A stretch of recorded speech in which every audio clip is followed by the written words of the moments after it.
உலகெங்கிலும் நடக்கும் முக்கிய நிகழ்வுகளை குறுஞ்செய்தி வடிவத்தில் தெரிந்து கொள்ள ஆதன் செயலியை டவுன்லோட் செய்யுங்கள். ஆதன் செயலியை டவுன்லோட் செய்ய டிஸ்கிரிப்ஷனில் உள்ள லிங்கை கிளிக் செய்யவும். கர்மானா என்ன? கர்மா அப்படின்ற ஒரு வார்த்தைக்கு ஆர்வம் அதிகமாகுது. அது ஏன் சார்? உங்களோட ஜாதகத்தை எடுத்துட்டு போறீங்க. என் வாழ்க்கையில் இந்த நிகழ்வெல்லாம் நடந்துச்சு, ரொம்ப துயரமான சம்பவங்கள்லாம் நடந்துச்சு, அதெல்லாம் ஏன் நடந்துச்சு அப்படின்னு நீங்க கேட்டீங்கன்னா அவர் சிம்பிளா ஒரே வார்த்தையில் முடிச்சிடுவாரு. அது உங்களோட கர்ம பலன் முடிச்சிடுவாரு. நிறைய ஃபேமஸ் செலிபிரிட்டிஸா கூட இருக்கட்டும், திருமணம் செஞ்சு சரியா ஒரு 30-35 நாள் கூட வாழாம திருமண பொருத்தம் பார்க்காம எத்தனையோ பேர் கல்யாணம் பண்ணிட்டு சந்தோஷமா தான் இருக்கிறாங்க. திருமண பொருத்தம் பார்க்காம ஒரே நாள்ல பிரிஞ்சவங்க எல்லாம் இருக்கிறாங்க. மனைவிக்கு நீங்க கஷ்டப்படுத்துறீங்க, கொடுமைப்படுத்துறீங்கன்னா அது சுக்கிரனுடைய காரகத்துவத்துக்கு கீழே வருது. ஏன்னா மனைவிக்கு கடவுள் யாருன்னா சுக்கிரன். ஓகேங்களா? அப்ப என்ன கர்ம பதிவு உருவாகும்? சுக்கிரனுடைய கர்ம பதிவு உருவாகும்.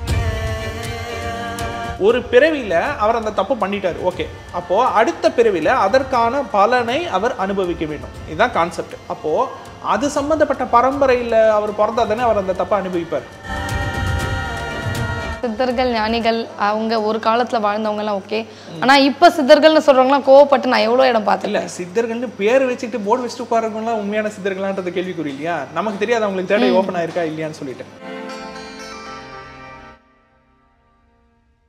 ஆதன் ஆன்மீகம் நேயர்களுக்கு வணக்கம். ஜோதிடத்துல புதுமையான முறைகள் நிறைய நம்ம தொடர்ந்து பார்த்துட்டு இருக்கோம்.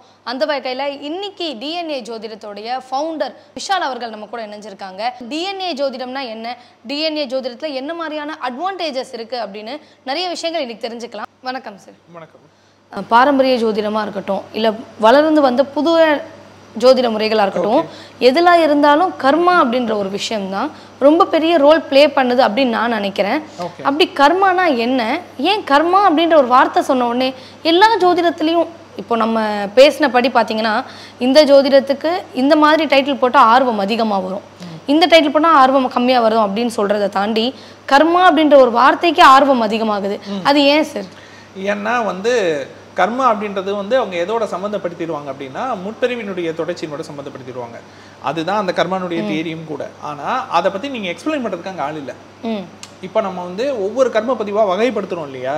இப்போ நீங்கள் ஒரு ஜோதிடர்கிட்ட உங்களோட ஜாதகத்தை எடுத்துகிட்டு போகிறீங்க. என் வாழ்க்கையில் இந்த நிகழ்வெல்லாம் நடந்துச்சு, ரொம்ப துயரமான சம்பவங்கள்லாம் நடந்துச்சு, அதெல்லாம் ஏன் நடந்துச்சு அப்படின்னு நீங்கள் கேட்டிங்கன்னா அவர் சிம்பிளாக ஒரே வார்த்தையில் முடிச்சிடுவார். அது உங்களோட கர்ம பலன் முடிச்சிடுவார். ஓகேங்களா? அப்போ என்ன கர்மா? கர்ம பலன்னா அது என்னன்னு சொல்ல தெரியணும். அதுலதான் வெரைட்டிஸ் இருக்குல்ல சார். முன்ஜென்ம கர்மா இருக்கு, அதுக்கப்புறம் பித்ரு கர்மா இருக்கு, பெண்சாப கர்மா இருக்கு, இந்த மாதிரி வெரைட்டிஸ் இருக்குல்ல சார். இது மூணும் ஒண்ணுதான். இது என்னன்னு பாத்தீங்கன்னா முற்பிறவி அப்படின்னு ஒரு கான்செப்ட் இருக்கு பாத்தீங்களா? அதை அறிவியல் உலகம் ஆய்வுல தான் வச்சிருக்குது. இன்னும் அது 100% அது ஏத்துக்கவும் இல்லை, மறுக்கவும் இல்லை. ஓகேங்களா? பரம்பரை மூலியமா வரக்கூடிய கர்மான்னு ஒண்ணு இருக்குது. ஓகேங்களா? இப்போ இதுல என்ன சீக்ரெட் அப்படின்னு சொல்லிட்டு பாத்தீங்கன்னா, இப்போ நீங்களோ அல்லது நானோ மக்களோ யாரோ ஒருத்தவங்க நமக்கு இதுக்கு முன்னாடி ஒரு பிறவி இருந்திருக்கும், இதுக்கப்புறம் இன்னொரு பிறவி இருக்க போகுது, அது வேற. ஆனா இதுக்கு முன்னாடி இருக்கக்கூடிய பிறவியில நாம செய்யக்கூடிய அந்த தப்புனுடைய விதங்கள்னு இருக்குது. ஓகேங்களா? நீங்க ஒரு பெண்ணுக்கு துரோகம் செய்தீங்க, அதுவும் ஒரு கன்னி பெண்ணுக்கோ கல்யாணம் ஆகக்கூடிய பெண்ணுக்கோ நீங்க துரோகம் செஞ்சீங்க, மனைவிக்கு நீங்க கஷ்டப்படுத்துறீங்க, கொடுமைப்படுத்துறீங்கன்னா அது சுக்கிரனுடைய காரகத்துவத்துக்கு கீழே வருது. ஏன்னா மனைவிக்கு கடவுள் யாருன்னா சுக்கிரன். ஓகேங்களா? அப்போ என்ன கர்ம பதிவு உருவாகும்? சுக்கிரனுடைய கர்ம பதிவு உருவாகும் இல்லையா? இது ஒன்று. குழந்தையை நீங்கள் வஞ்சகம் பண்ணீங்க, குழந்தையை கொண்டுட்டீங்க, இல்லை குழந்தைய நீங்கள் ஒழுங்காக கேர் பண்ணிக்கல, இல்லை குழந்தையோட வயிற்றுச்சல் நீங்கள் கொட்டிக்கிட்டீங்க, குழந்தைய டார்ச்சர் பண்ணுறீங்க அப்படின்னா குருவினுடைய கர்ம பதிவு நீங்கள் ஆளவீங்க. அப்பாவை ஒழுங்காக கவனிக்கல, அப்பாவை நீங்கள் நிந்தனை செய்கிறீங்க, அப்பாவை நீங்கள் தண்டிச்சிங்க, வஞ்சிச்சிங்க அப்படின்னா சூரியனுடைய கர்மாவுக்கு ஆளாகும். அப்போ அந்த மாதிரி ஒவ்வொன்று இருக்குது. ஓகேங்களா? நம்மளுடைய முதலாளி யாருன்னா சூரியன். அப்போ நம்ம வாழ்க்கையில நம்ம எதிர்கொள்ற கேரக்டர்ஸ்ன்னு இருப்பாங்க இல்லையா? வீட்டுக்குள்ளேயும் சரி வீட்டுக்கு வெளியிலையும் சரி, அதுல ஒவ்வொன்றுக்கும் கிரகத்தினுடைய காரகத்துவங்கள் இருக்குது. அப்போ எந்த கேரக்டர் கிட்ட நாம தர்மத்தை மீறி அதர்மமாக, அதாவது அநியாயமா நம்ம நடந்துக்கிட்டோமோ அது சம்பந்தப்பட்ட பதிவு வந்துடும். ஓகேங்களா? இப்போ ஒரு பிறவியில அவர் அந்த தப்பு பண்ணிட்டாரு. ஓகே, அப்போ அடுத்த பிறவியில அதற்கான பலனை அவர் அனுபவிக்க வேண்டும். இதுதான் கான்செப்ட். அப்போ அது சம்பந்தப்பட்ட பரம்பரையில அவர் பிறந்தாதானே அவர் அந்த தப்பை அனுபவிப்பார். இப்போ ஒருத்தர் தந்தைய அவமரியாதை பண்ணிட்டாரு, அப்பாவுக்கு கெடுதல் பண்ணிட்டாரு, இல்ல ஆள்ற ராஜாவுக்கு கெடுதல் பண்ணிட்டாரு, தன்னுடைய தலைவனுக்கு ஒரு கெடுதல் பண்ணிட்டாரு. அப்ப சூரியன் சம்பந்தப்பட்ட தப்பு இவர் பண்ணியிருக்காரு. மருத்துவன்ற பேர்ல பல லட்சம் பேர் கொண்டிருக்காருன்னு வச்சுங்க. அப்ப சூரியன் சம்பந்தப்பட்ட தப்பு பண்ணிருக்காரு. இதெல்லாம் சூரியனுடைய காரகத்துவம். அப்ப அடுத்த பிறவியில அந்த தப்புக்கான தண்டனையை அவர் அனுபவிக்கணும். அப்போ என்ன மாதிரி குடும்பத்துல பிறந்தா அவர் அனுபவிப்பாரு? சந்திரன் கர்மா கொண்ட குடும்பத்துல பிறந்தா அனுபவிப்பாரா, இல்ல அதே சூரியன் கர்மா கொண்ட குடும்பத்துல பிறந்தா அனுபவிப்பாரா? அதே சூரியன் கர்மா கொண்ட குடும்பத்துல பிறந்தா அனுபவிப்பார். இதுதான் பேட்டர்ன். ஓகேங்களா? சரி, அதுக்கு என்ன சார் உங்களுக்கு ப்ரூஃப் அப்படின்னு கேட்டா, முற்பிறவிக்கு நம்ம ப்ரூஃப் தேட முடியாது. ஆனா இந்த நம்ம குடும்பத்தோட ஜெனடிக்கல் அதுக்கு ப்ரூஃப் தேடிக்கலாம். என்ன ப்ரூஃப் தேடிக்கலாம் அப்படின்னா, இப்போ உங்களோட ஜாதகத்துல யார், அதாவது இப்போ உங்களோட குடும்பத்துல யாருமே அஸ்வினியில் இல்ல, ஆயில்யம் இல்ல, அனிஷம் இல்ல, பூரட்டாதி இல்ல, யாருமே இல்ல அப்படின்னு வச்சுங்க. இப்பதான் முதல் தலைமுறையா ஒருத்தர் ஒரு நபர் பிறக்கிறாரு. அந்த நபர் என்ன பண்றாரு அப்படின்னா, சில மருத்துவ கம்பெனிக்கு வந்து இல்லீகலா ஆள் கொண்டு போய் சேர்த்துட்டு இருக்காரு. என்ன மருந்து டெஸ்ட் பண்றதுக்கு. ஓகேங்களா? சேர்த்துட்டு அவர் பாட்டு கமிஷன் வாங்கிட்டு இருக்காரு. ஓகேங்களா? அவர் அது ஒரு பிசினஸா பண்றாரு. மருந்து பிசினஸும் பண்றாரு. அந்த மருந்து பிசினஸ் இல்லீகலா பண்றாரு அப்படின்னு வச்சுக்கோங்க. இப்பதான் முதல் முறையா அவர் பண்ண ஆரம்பிக்கிறாரு. அது பிசினஸா இல்ல, சும்மா சைடா இன்னொருத்தருடைய தப்புக்கு அவர் வந்து துணை போய்கிட்டு இருக்காரு. இப்போ அவருக்கும் அந்த தொழிலுக்கு சம்மந்தமே கிடையாது. ஆனா இன்னொருத்தரோட தப்புக்கு அவர் துணை போறாரு இல்லையா? அப்பதான் ஃபர்ஸ்ட் இந்த மருத்துவ சம்பந்தப்பட்ட தப்பையே அவர் செய்ய ஆரம்பிக்கிறாரு. அப்ப என்னன்னா, அதுக்கப்புறமா தான் முதல்ல அஸ்வினி, ஆயில்யம், மனுஷன், புரட்டாதியில இந்த குடும்பத்துல குழந்தை ஜனிக்க ஆரம்பிக்கும், பிறக்க ஆரம்பிக்கும். அதுக்கு முன்னாடி வரைக்கும் அந்த கர்மாவே இருந்திருக்காது. அதுக்கு முன்னாடி வரைக்கும் அந்த பதிவே இருந்திருக்காது, அந்த மரபணு பதிவே இருந்திருக்காது. இப்பதானே ஃபர்ஸ்ட் இவர் அந்த தப்பை பண்ண ஆரம்பிக்கிறாரு. இவர் ஃபர்ஸ்ட் அந்த தப்பை பண்ண ஆரம்பிக்கிறாரு இல்லையா? அதுக்கப்புறமா சூரியன் கர்மா உருவாக ஆரம்பிக்கும். சூரியன் கர்மா சம்பந்தப்பட்ட விஷயங்கள்லாம் குடும்பத்தில் நடக்க ஆரம்பிக்கும். அப்போ அதனுடைய தாக்கம் என்ன? இந்த அஸ்வினி, ஆயில்யம், மனுஷன், புரட்டாதி நட்சத்திரத்துல பிறந்த குடும்பத்துல ஒண்ணு அப்பா வந்து ஹிட்லர் மாதிரி ஆயிடுவாரு, இல்ல அப்பா டம்மி பீஸ் ஆயிடுவாரு. ஒண்ணு தந்தை சின்ன வயசுலயே தவறி போறது, அப்படி இல்லைன்னா தந்தை வந்து குடும்பத்துக்கே பிரயோஜனப்படாம இருக்கிறது, ஒரு யூஸ்லெஸ் ஃபாதர் மாதிரி இருக்கிறது. அப்படி இல்லைன்னா தந்தை வந்து ஹிட்லர் மாதிரி இருக்கிறது. நான் தான் எல்லாத்தையும் பண்ணேன், நான் தான் உங்களை கண்ட்ரோல்ல வச்சிருப்பேன், நான் சொல்றபடி தான் எல்லாருமே கேட்கணும் அப்படின்னு சொல்லிட்டு. அப்ப தந்தை மூலியமாக வரக்கூடிய அத்தனை கொடுமைகளையும் அந்த குடும்பம் அனுபவிக்கும். ஓகேங்களா? முதலாளி மூலியமா வர கொடுமை அத்தனையும் அந்த குடும்பம் அனுபவிக்கும். மருத்துவம் மூலியமா வரக்கூடிய அத்தனை ஸ்கேமையும் அந்த குடும்பம் அனுபவிக்கும். ஏன்னா அதை ஆரம்பிச்சு வச்சிட்டாரு ஒருத்தர். ஓகே, அப்போ நீங்க கேட்கலாம், சார் ஒருத்தர் ஆரம்பிச்சு வச்சிட்டாரு, அடுத்தடுத்து இவங்க பிறக்கிறாங்க, இவங்க ஏன் சார் அனுபவிக்கணும் அப்படின்னு கேட்கலாம். இவங்க ப்ரீவியஸ் பர்த்ல அந்த தப்பு பண்ணிருக்காங்க. எது சூரியன் கர்மா சம்பந்தப்பட்ட தப்பு பண்ணிருக்காங்க. அதனால கரெக்டா அந்த ஜீன்ல இவங்க பிறந்திருக்காங்க.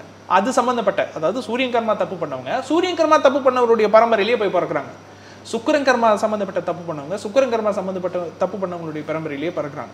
ஸோ இது வந்து எப்படின்னா, கர்மாவனுடைய பதிவுகள் வந்து அழியாது, ஆனா ஒருத்தர்கிட்ட இருந்து இன்னொருத்தருக்கு அது வந்து டிரான்ஸ்ஃபார்ம் ஆகுது.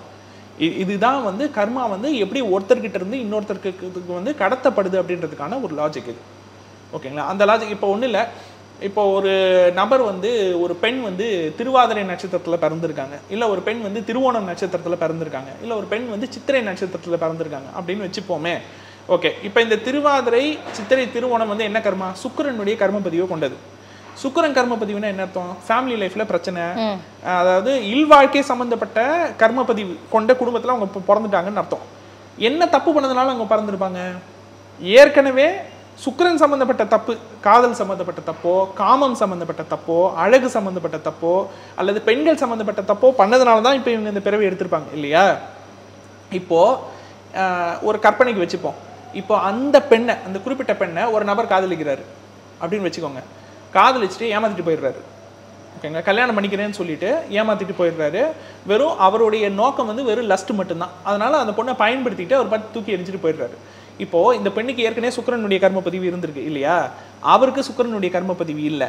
அவர் இந்த பெண்ணை நிந்தித்து விட்டு சென்று விடுகின்றார், ஏமாற்றி விட்டு போயிடுறாரு இல்லையா? அதுக்கப்புறம் அவருக்கு பிறக்கிற குழந்தைங்களாம் திருவாதிரை, சித்திரை, திருவோணத்துல பிறக்கும். ஓ ஓகே. இப்போ இவங்க கிட்ட இருந்து இந்த எனர்ஜி பாஸ் ஆவற மாதிரி இவங்க தண்டனை அனுபவிச்சிட்டாங்க. அந்த பதிவு எங்க போகும்? அவர்கிட்ட போய். ஓகேங்களா? என்னோட அடுத்த கேள்வி அதுவா தான். ஏன்னா இவங்க வயிற்றுச்சலை கொட்டிட்டாங்க இல்லையா? அதாவதுமா வயிற்றுச்சல் அப்படின்றது சும்மா வந்து இந்த திருஷ்டி மாதிரியான விஷயங்கள்லாம் கிடையாது, மன எண்ணத்தினுடைய வெளிப்பாடு. அதுதான் வயிற்றுச்சல். வயிற்றுச்சல்னா உடனே வந்து வயிறுன்னு அர்த்தம் கிடையாது. அது வந்து மன எண்ணத்தினுடைய வெளிப்பாடு. மன எண்ணம்னா என்ன? நீங்க ஒருத்தரை வந்து உணர்வு ரீதியா காயப்படுத்துறீங்க, அது ஒரு ஆன்மா, அது ஒரு கான்சியஸ்னஸ். ஓகேங்களா? அப்போ அவங்க வருத்தப்படுறாங்க. வருத்தப்பட்டு அவங்க ஏதாச்சும் ஒரு வார்த்தை சொல்லும் போது என்ன ஆகுது? அப்போ அவங்க கிட்ட இருக்கக்கூடிய அந்த கர்மனுடைய நெகட்டிவ் என்ன ஆகுது? அப்படியே டிரான்ஸ்ஃபர் ஆயிடுது. இது பாசிட்டிவ்க்கும் பொருந்துமா சார்? பாசிட்டிவ்க்கும் பொருந்தும், நெகட்டிவ்க்கும் பொருந்தும். நீங்க நல்ல விஷயம் செய்யும் போது நல்ல விஷயம் டிரான்ஸ்ஃபர் ஆகுது, கெட்ட விஷயம் செய்யும் போது கெட்ட விஷயம் டிரான்ஸ்ஃபர் ஆகுது. ஸோ ஒன்றும் இல்லை, மரபணு ஜோதிடத்தினுடைய அடிப்படை கோட்பாடு தீதும் நன்றும் பிற தர வரா, அவ்வளோதான். நம்ம அனுபவிக்கக்கூடிய எல்லா நன்மைக்கும் எல்லா தீமைக்கும் நாம் தான் பொறுப்பு, நாம் தான் காரணம். நம்ம தான் அதுக்கு பிள்ளையார் சொல்லி போட்டது. ஒன்னே நம்மளுடைய மூதாதையர்கள் போட்டிருப்பாங்க, இல்லைன்னா முற்பெருவில நாமளே போட்டிருப்போம். ஓகேங்களா? அதை விட்டுட்டு நம்ம என்ன பண்றோம்? கிரகத்தை குறை சொல்றோம். இந்த கிரகம் வந்துருச்சு அதனால. அப்போ தப்பு பண்ணவங்க கிரகத்தை குறை சொல்றாங்க, அவார்டு ஃபங்க்ஷனுக்கு போற யாருமே கிரகத்தை வந்து முன்னிலைப்படுத்தி பேசுறதே கிடையாது. ஒருத்தர் ஒரு துறையில ஜெயிக்கிறாரு, சாதிக்கிறாரு, மேடையில போறாரு, மேடையில போயிட்டு அவரோட சொந்த ஆட்டோபயோகிராஃபியில பேசிட்டு இருக்காரு. அங்க போயிட்டு எனக்கு சுக்கிர தசை வந்துருச்சு, எனக்கு குரு தசை வந்துருச்சு, எனக்கு இந்த கிரகம் ஆக்டிவேட் ஆயிடுச்சு, அதனால நான் பெரிய ஆள் ஆயிட்டேன் நாங்க போய் சொல்றது கிடையாது. நான் உழைச்சேன், நான் கஷ்டப்பட்டேன், நான் சாதிச்சேன்னு பேசுறாரு. அதனால உங்களுக்கு கஷ்டம் வரும்போது மட்டும் கிரகத்தை இழுத்துப்பீங்களா பங்குக்கு? கரெக்டா? நீங்க வந்து கிரகத்துக்கு கிரெடிட் கொடுக்குற மாதிரி இருந்தா நீங்க எல்லா கிரெடிட்டுமே நீங்க கிரகத்துக்கு கொடுத்துடணும் இல்லையா? அப்போ ஒருத்தர் தவறு செய்யறாரு அப்படின்னா அவர் மீது நீங்க குற்ற வழக்கே சுமத்தக்கூடாது. ஜாதகம்ன்றது ஏற்கனவே தலையெழுத்துல எழுதிட்டாங்கன்னா நீங்க நல்லவங்களா பிறக்கிறதும் தலையெழுத்து தான், கெட்டவங்களா பிறக்கிறதும் தலையெழுத்து தானே. கரெக்டா? ஒருத்தர் கெட்டவரா பிறக்கிறாருன்னா நீங்க அவரை தப்பே சொல்லக்கூடாது. பாவம் அவருக்கு ஜாதகம் தானே அப்படி இருக்கு, அப்ப நீங்க ஜாதகத்தை தான் மாத்தணும், இல்ல கிரகத்தை தான் நீங்க மாத்தணும். டைரக்டா நீங்க கிரகத்துக்கு பரிகாரம் பண்ண போயிடலாமே. ஆனா உண்மையை சொல்லி யதார்த்தத்தை சொல்லுங்க, கிரகத்தை மாத்த முடியுமா? முடியாது. பிறப்பு ஜாதகம்னா என்ன? நீங்க பிறந்த டைம்ல வானத்துல கிரகங்கள் ஒரு குறிப்பிட்ட பொசிஷன்ல இருந்திருக்கும், கரெக்ட் தானா? அது நீங்க சாகுற வரைக்கும் மாறாது, நீங்க இறந்தாலும் மாறாது. அந்த ஜாதகம் இம்ப்ரிண்ட் மாதிரி, அது ஒரு பிரிண்ட் விழுந்துருச்சுன்னா விழுந்ததுதான், அதை உங்களால மாத்தவே முடியாது. அப்ப அப்படி இருக்கும் பொழுது நிகழ்வை எப்படி உங்களால மாத்த முடியும்? ஆனா நீங்க உங்களை மாத்திக்க முடியும். நம்மளை மாத்திக்கும் பொழுது நமக்கு வரக்கூடிய நன்மை தீமையினுடைய பிரதிபலிப்பையும் நம்மளால மாத்திக்க முடியும். சரி, அப்போ வந்து நம்மளை எப்படி மாத்திக்கணும்னு ஒரு கேள்வி வரும் பாருங்க. அந்த கேள்விக்கு விடை காணுவதற்காகத்தான் இந்த டிஎன்ஏ அஸ்ட்ராலஜி இருக்கு. Okay sir. சார், இப்போ கர்மான்ற விஷயத்துல இருந்து இன்னொரு ஒரு கேள்வி என்னன்னா, ஒரு சில பேர் இப்ப திருமணம், நிறைய ஃபேமஸ் செலிபிரிட்டிஸா கூட இருக்கட்டுமே, திருமணம் செஞ்சு சரியா ஒரு 30-35 நாள் கூட வாழாம பிரிஞ்சிடுறாங்க. இவங்க ஜாதகம் பார்ப்பாங்க, பார்க்கல, அதெல்லாம் செகண்டரி. இவங்களுக்கு என்ன கர்மா சார் இங்க ஆக்டிவேட் ஆயிருக்குன்னு சொல்லுங்க. திருமண பொருத்தம் பார்க்காம எத்தனையோ பேர் கல்யாணம் பண்ணிட்டு சந்தோஷமா தான் இருக்காங்க. திருமண பொருத்தம் பார்க்காம ஒரே நாள்ல பிரிஞ்சவங்க எல்லாம் இருக்காங்க. ஓகேங்களா? அவங்க திருமண பொருத்தம் பார்க்கறாங்க பார்க்கலன்றது விஷயம் கிடையாது. டிஃபால்ட்டா ஜாதகம் பொருந்திருந்துச்சுன்னா நல்லா இருப்பாங்க. இப்போ 2 பேர் லவ் பண்றாங்கம்மா, அவங்க ஜாதகம் பொருந்தி இருக்கு, அது அவங்களுக்கே தெரியாது அப்படின்னு வச்சுக்கோங்களேன். அவங்களுக்கே தெரியாது, அவங்க கல்யாணம் பண்ணியிருப்பாங்க, அவங்களும் ராசி நட்சத்திரத்தை கேட்டு லவ் பண்ணல, அவங்களுக்கு திருமண பொருத்தம் டிஃபால்ட்டாவே இருக்குது, அவங்க நல்லா இருப்பாங்க. இப்போ ஒருத்தவங்க லவ் பண்றாங்க, லவ் பண்ணிட்டு வந்து ஜாதகம் வந்து பொருந்தலை அப்படின்னு வச்சுக்கோங்களேன். சரி, லவ் பண்ணி தானே கல்யாணம் பண்ணாங்க, அப்போ சந்தோஷமா இருக்கணும்ல, ஜாதகம் பொருந்தலை, அவங்க வந்து வாழலை, அவ்வளோதான் சிம்பிள். ஆனால் இதில் என்ன காமெடியான விஷயம்னா, லவ் பண்ணுறதுக்கு முன்னாடி யாரும் ஜாதகம் எடுத்துகிட்டு வர்றது கிடையாது. ஓகேங்களா?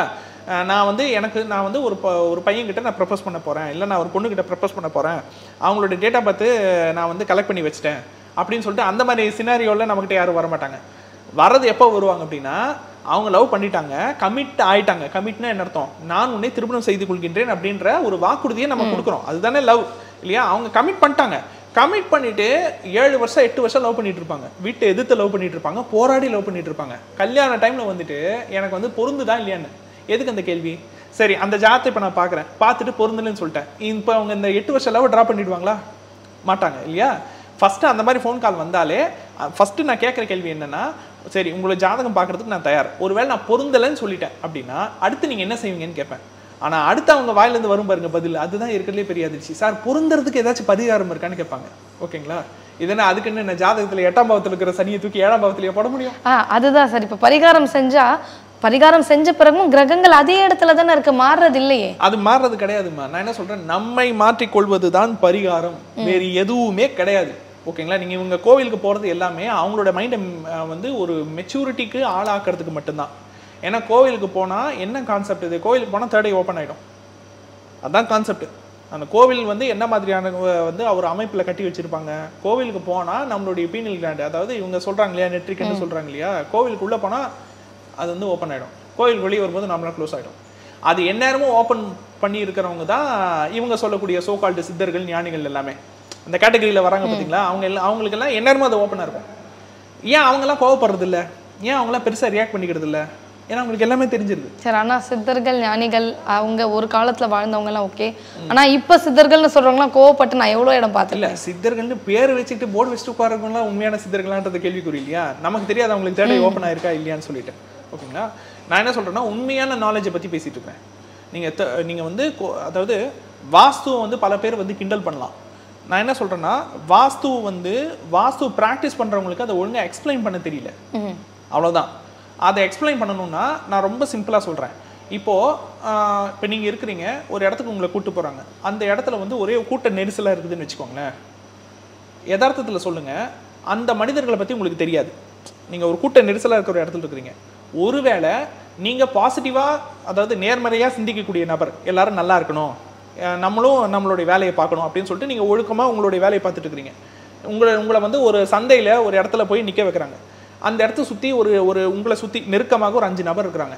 அந்த 5 நபருமே வந்து திருடர்களாக, கொள்ளைக்காரர்களாக அல்லது பெண்களிடம் தவறாக நடந்து கொள்ளும் நபர்களாக இருக்கிறார்கள் அப்படின்னு வச்சுங்க. அவங்களோட ஆட்டிடியூட அவங்க வெளிப்படுத்தல, ஆனாலும் உங்களால அங்க இருக்க முடியாது. இப்ப தப்பான ஒருத்தவங்க நம்மள நெருங்குறாங்கன்னா அந்த எனர்ஜி உங்ககிட்ட பேசல, எதுவுமே அவங்க வெளிப்படுத்தலைன்னாலும் உங்களால அவங்க பக்கத்துல இருக்க முடியாது. ஓகே, உங்களுடைய உள்ளுணர்வு அங்கிருந்து போயிடணும்னு சொல்லிக்கிட்டே இருக்கும். உங்களுக்கு கம்ஃபர்டபுளாவே இருக்காது அவங்க கிட்ட. உங்களால அவங்ககிட்ட பேசவும் முடியாது, உங்களால அவங்க பக்கத்துல நிக்க முடியாது. ஏன் அப்படின்னா அவங்களுடைய எண்ணத்தினுடைய வெளிப்பாடு உங்களுக்கு தெரியுது. அவங்களுடைய மன ஓட்டத்தை உங்களால புரிஞ்சுக்க முடியுது, உங்களுடைய உள்ளுணர்வால புரிஞ்சுக்க முடியுது. அதுதான் டெலிபதி கனெக்ஷன். ஓகேங்களா? அந்த டெலிபதி கனெக்ஷன் தான் வாஸ்து. புரிஞ்சுதுங்களா? இப்போ ஒரு வீடு இருக்குது, வீட்டில் ஃபுல்லாக கூட்டாமல் பெருக்காம அப்படியே கிளாஸ் அப்படியே உடஞ்சி கிடக்குது, ஃபுல்லாக அப்படியே அந்த சினிமாவில் காட்டுவாங்களே வெப்பா தொங்கிட்டு இருக்குன்னு வச்சுக்கோங்களேன். அந்த இடத்துல நம்மளால இருக்க முடியுமா? கண்டிப்பாக முடியாது, நம்மளால இருக்க முடியாது. ஆனால் கொள்ளைக்காரர்களால் அந்த இடத்துல இருக்க முடியும். ஓகேங்களா? கேங்ஸ்டரால் அந்த இடத்துல இருக்க முடியும். தவறான அசிங்கமான தொழிலை செய்யக்கூடிய நபர்களால் அந்த இடத்துல இருக்க முடியும். ஒரு 1000 கொசு அங்கே மேய்ஞ்சிக்கிட்டு இருக்கோம், அவங்க பாட்டு நல்லா சரக்கு போட்டு ஃபுல்லாக அங்கே தூங்கிட்டு இருப்பாங்க, எதுவுமே அவங்களுக்கு தெரியாது. ஆனால் நம்மளால 2 நிமிஷம் அங்கே இருக்க முடியாது. ஏன் நம்மளால அங்கே இருக்க முடியல, ஏன் அவங்களால அங்கே இருக்க முடியுது அப்படின்னா, அதாவது என்னன்னா வாஸ்துன்றது 2 விஷயம் தான். என்னன்னா நாம உயிர் வாழ்ற வீடு என்னது, இந்த கட்டணம். நம்ம உயிர் வாழும் வீடு இந்த தேகம். ஓகேங்களா? So 2 concept. நாம உயிர் வாழ்ற வீடு, நம் உயிர் வாழும் வீடு. இந்த 2மே ஒத்து போகணும். நம்மளுடைய ஃப்ரீக்வன்சின்னு ஒன்று இருக்கு பாருங்க. அதாவது ஃப்ரீக்வன்சினா இவங்க என்னன்னா உடனே சயின்டிஃபிக் டேர்ம் சொல்றாங்க, இது சூடோ சயின்ஸ்னு சொல்லிட்டு பேசிட்டு இருப்பாங்க. எண்ண அலைகள் தான் ஃப்ரீக்வன்சி. நம்மளுடைய எண்ண அலைகளும் நம்ம கட்டியிருக்கிற அந்த வீடும் ஒத்து போகணும். ஒத்து போச்சுன்னா நல்லா வாஸ்து. ஒத்து போகலையா வாஸ்து சரியில்லை. இதுக்கு நீங்க வந்து ரொம்ப தூரம்லாம் போக வேண்டாம். இப்போ நீங்க வந்து அப்பப்போ ஃப்ரெண்ட்ஸ் வீட்டுக்கோ, சொந்தக்காரங்க வீட்டுக்கோ, இல்லை திடீர்னு ஒரு ஸ்ட்ரேஞ்சர் வீட்டுக்கோ ஏதோ இன்விடேஷன் பேர்ல நீங்க போவீங்க. ஒரு சில வீடுல பார்த்தீங்கன்னா அந்த நபர்கள் உங்களுக்கு பழக்கமாவே இருந்திருக்க மாட்டாங்க. இப்போதான் நீங்க ஃபர்ஸ்ட் டைம் நீங்க அவங்கள பார்க்க போவீங்க. ஆனா அந்த வீடு உங்களுக்கு கன்வீனியன்ட்டா இருக்கும். போன உடனே படுத்து தூங்கிடுவீங்க. இத்தனைக்கு ஹால் சின்னதாக தான் இருக்கும், 10க்கு 10 ரூம் தான் இருக்கும்.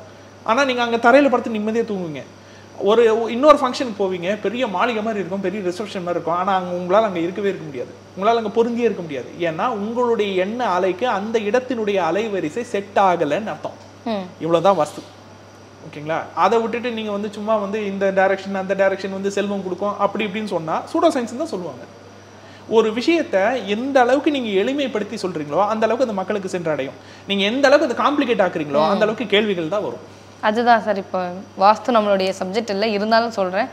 நிறைய வாஸ்து நான் கேள்விப்பட்ட வரைக்கும் ரொம்ப ஆசையாக ஒரு வீடு கட்டியிருப்பாங்க, அதை இடிக்கணும் கொல்லணும் பொழுது நமக்கு அந்த எண்ணமே போயிருது இல்லையா? அப்போ நியாயமாக எப்போ கேட்கணும்னா வீடு கட்ட ஆரம்பிக்கிறதுக்கு முன்னாடி கேட்கணும்.